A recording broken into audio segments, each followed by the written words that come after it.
Hey everybody, you're watching Cadwell Hunter, and I paid $200 for this box. There's loose coins, there's jars of stuff, there's mint sets, there's more mint sets. We're gonna see if I got a good deal or not for 200 bucks. Stay tuned.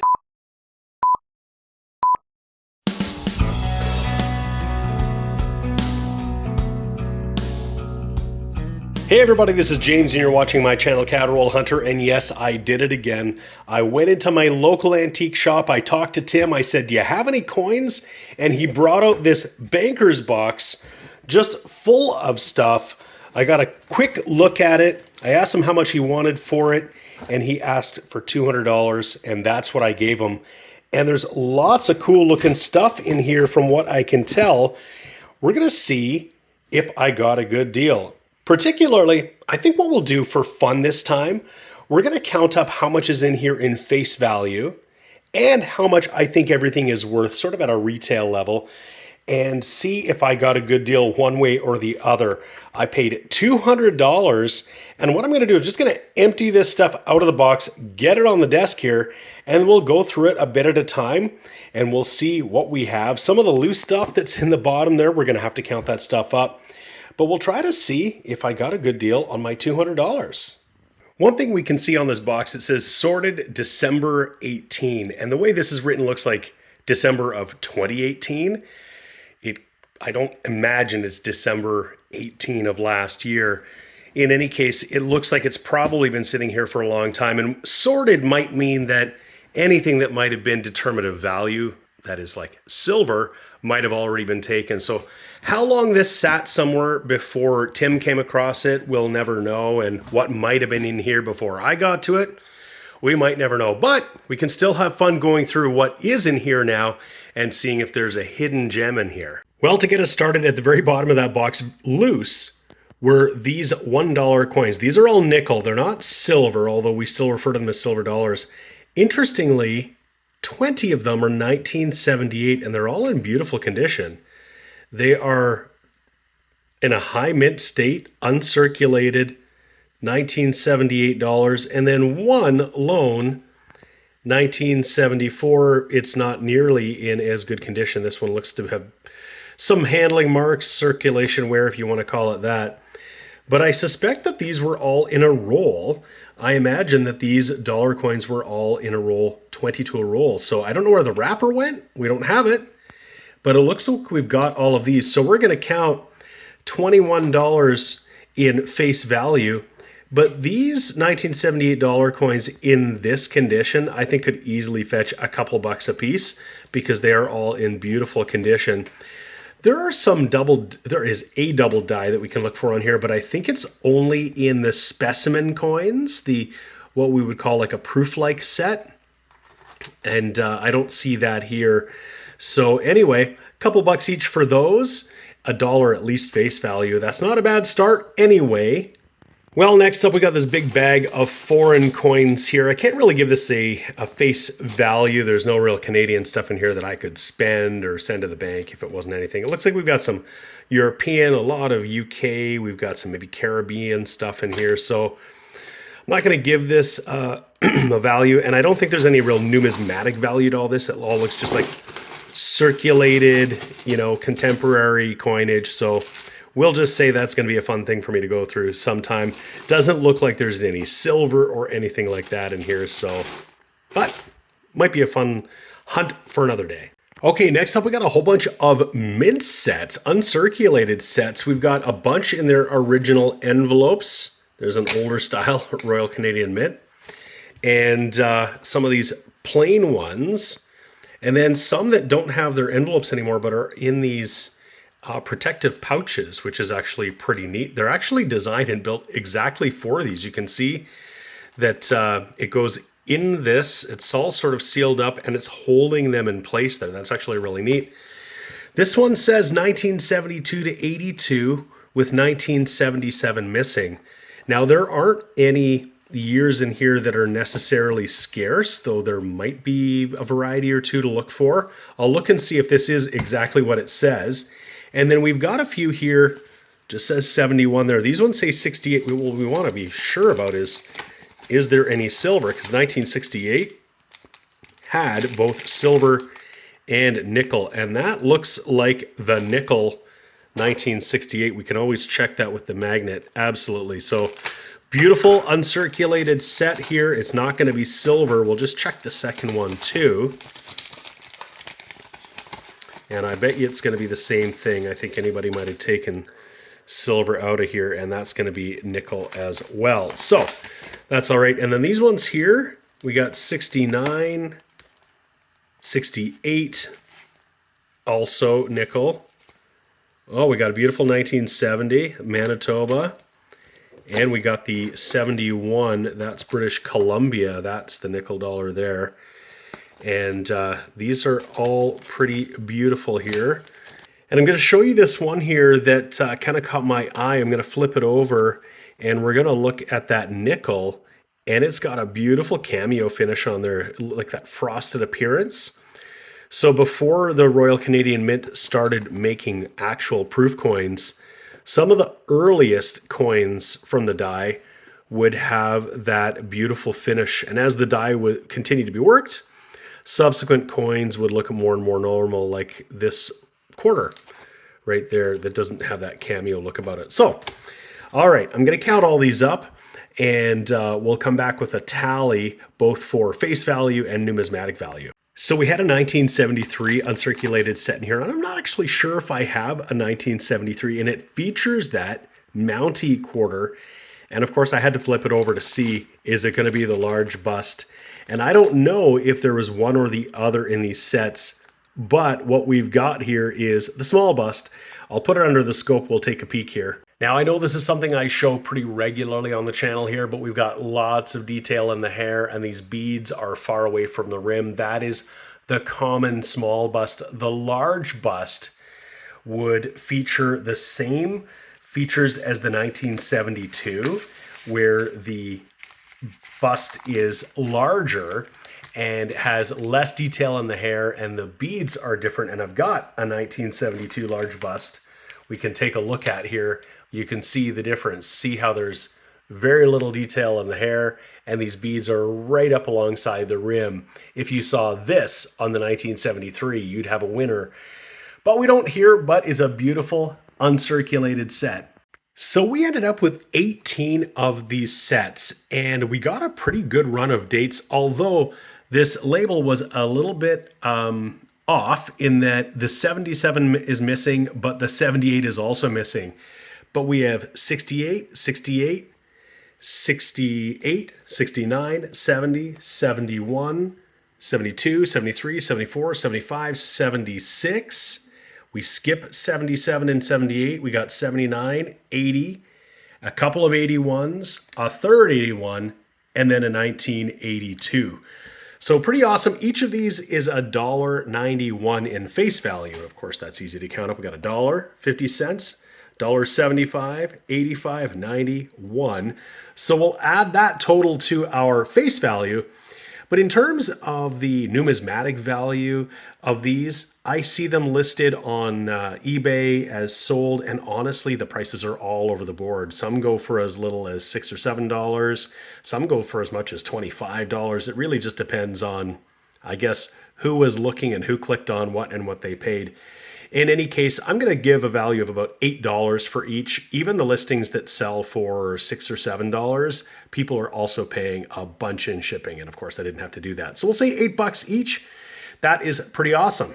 So I've got this pile here. I'm just taking things off it as we go here. The next thing is a little folder, Britain's first decimal coins.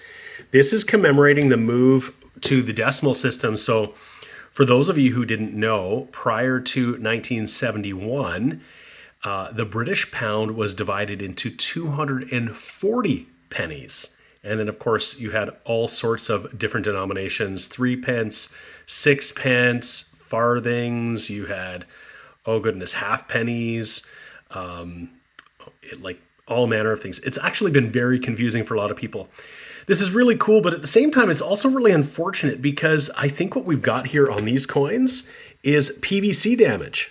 And so if you look at this, there is residue all over these coins that would have been uncirculated coins, and we don't see the residue so much on this side. It's got some toning, I think, on these coins. But on this side, there is a sticky residue. And that is because this soft plastic in here breaks down, and it's made of polyvinyl chloride, or PVC.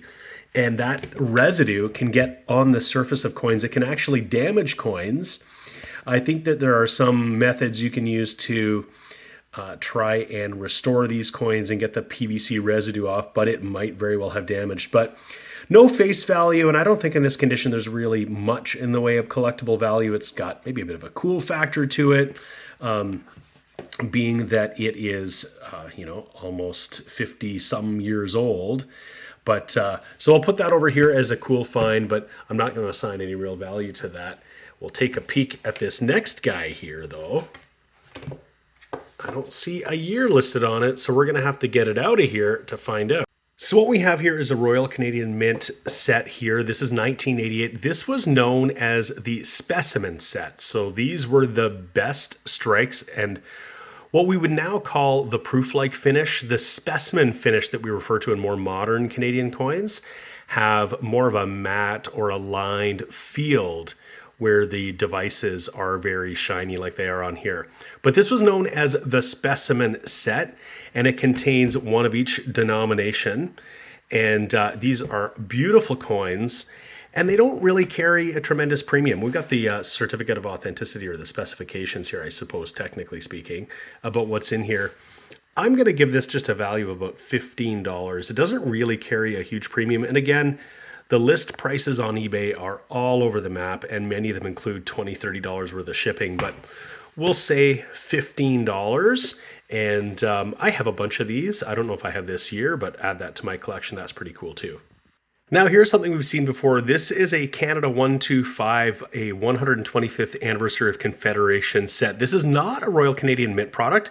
This is a third-party presentation, and these actually go for like $10 or $15 all day long online, which is pretty interesting, as long as the coins are actually in an uncirculated condition. And from what I can see here, they actually all look pretty good. It's often I find that the loonie becomes discolored in this presentation, but it looks still pretty shiny in the plastic. All the coins look really good. So we'll give this a, we'll give it a $10 numismatic value. Plus, of course, we've got the face value of the coins themselves. So that's cool.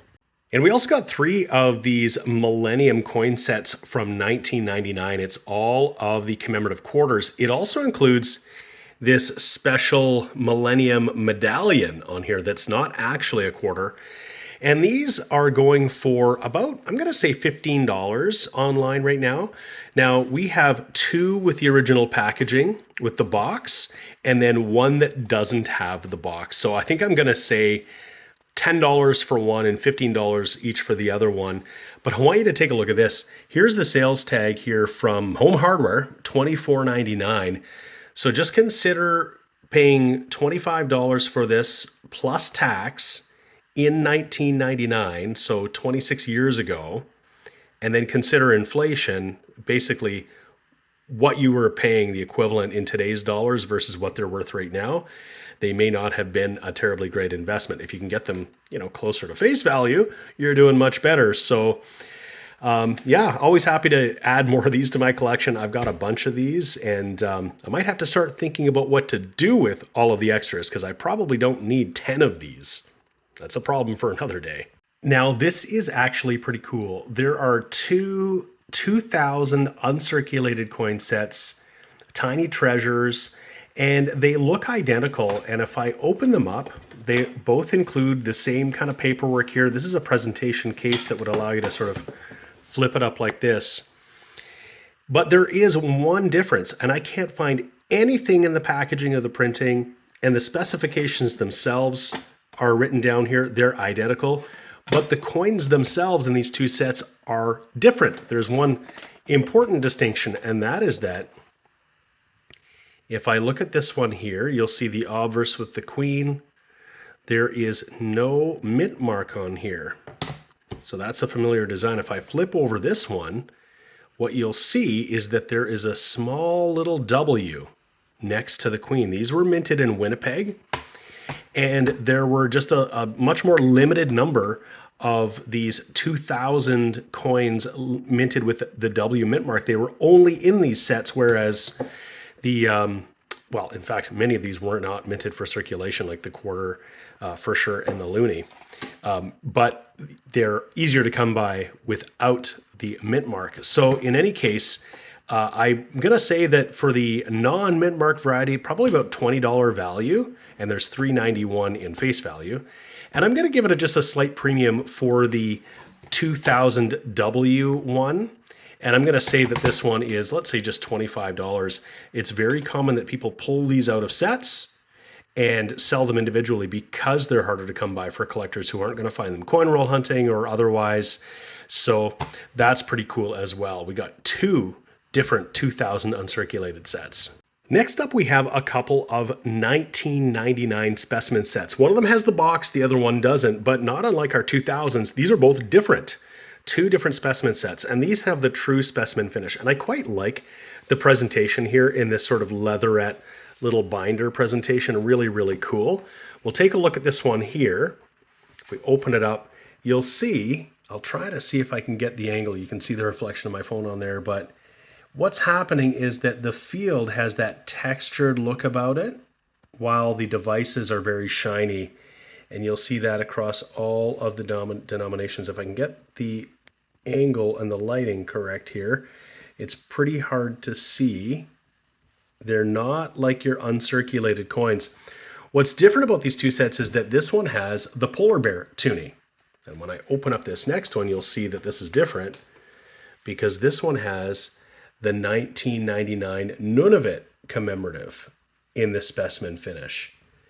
And you can see that specimen finish on that 50-cent piece. Hopefully you can see it here on the loonie. Really cool. These are going for about $25 each online. I can see that.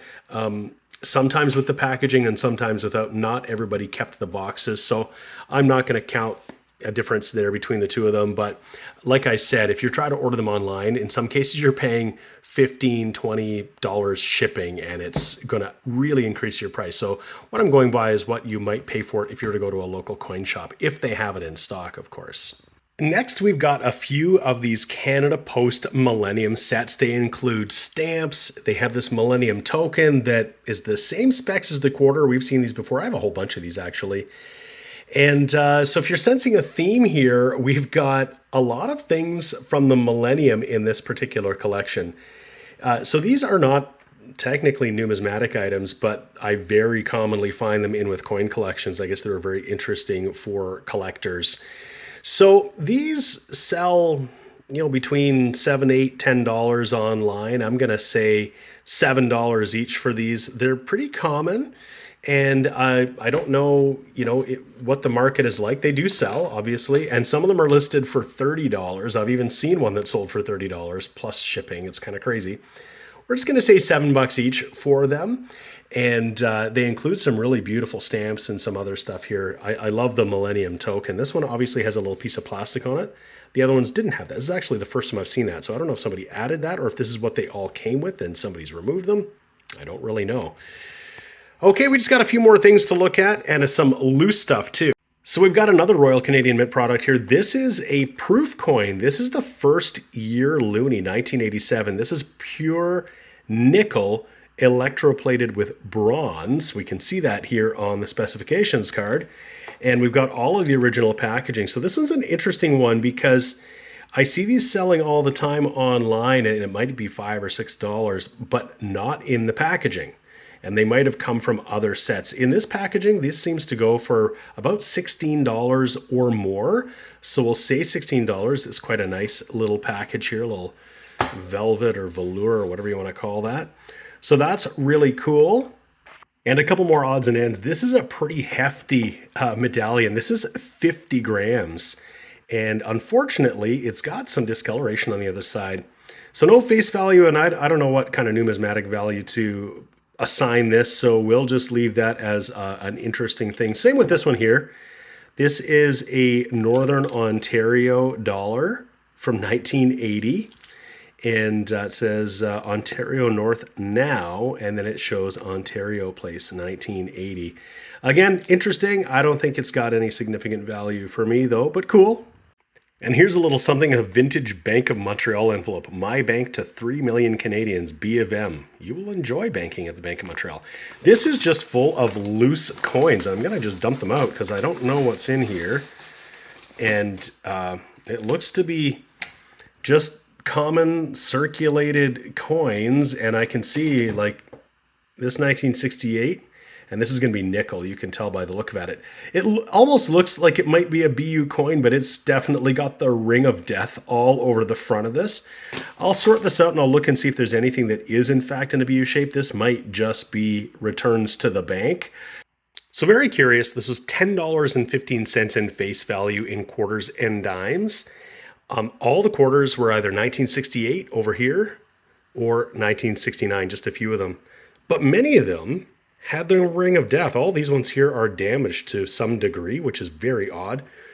There were a couple that I might hold on to. This 1968 looks really nice.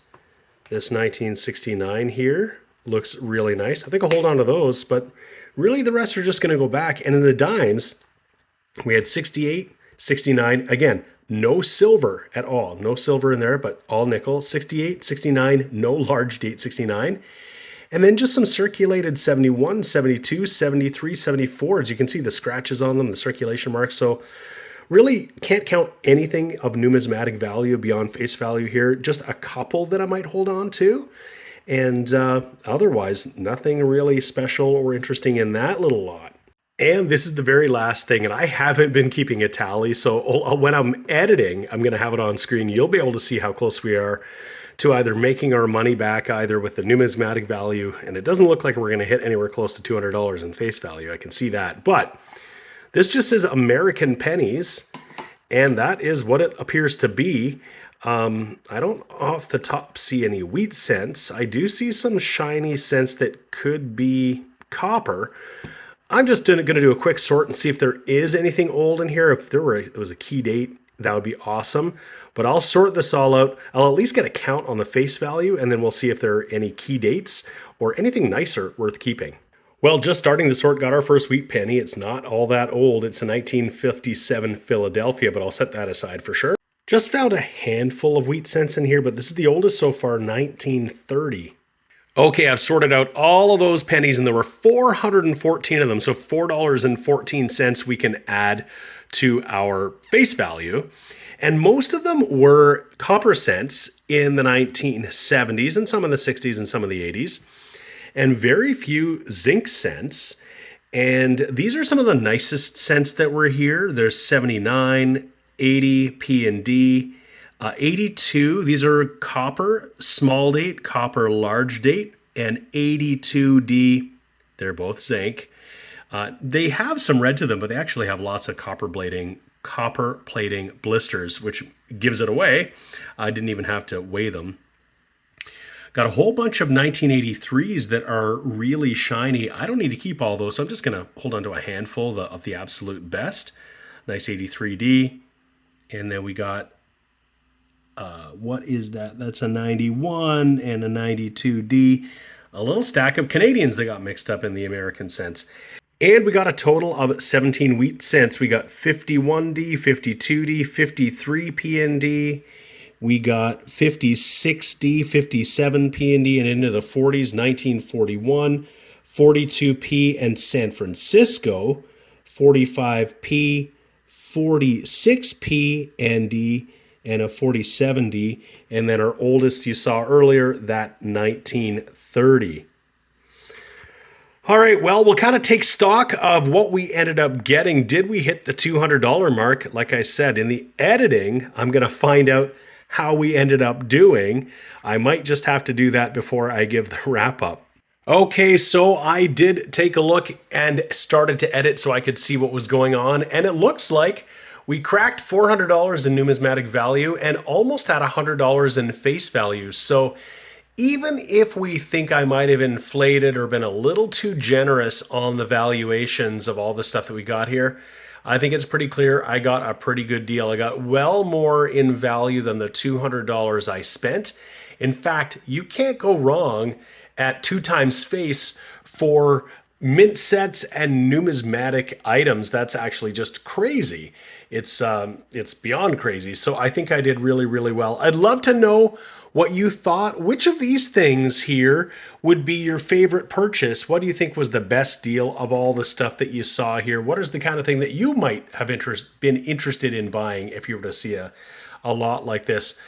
I really appreciate all of you watching. If you enjoyed this video, please give it a thumbs up and a like. I'd appreciate that. And of course, if you haven't already subscribed to my channel, Cadroll Hunter, please hit that button and subscribe. And if you really want to support the channel, I have memberships that offer early access to videos, members only videos, and it's just a great way to provide support for me and the work that I'm doing if you enjoy the videos. Of course, that's completely optional. You don't need to do that. You can just subscribe and watch my videos, and I'd be happy with that too.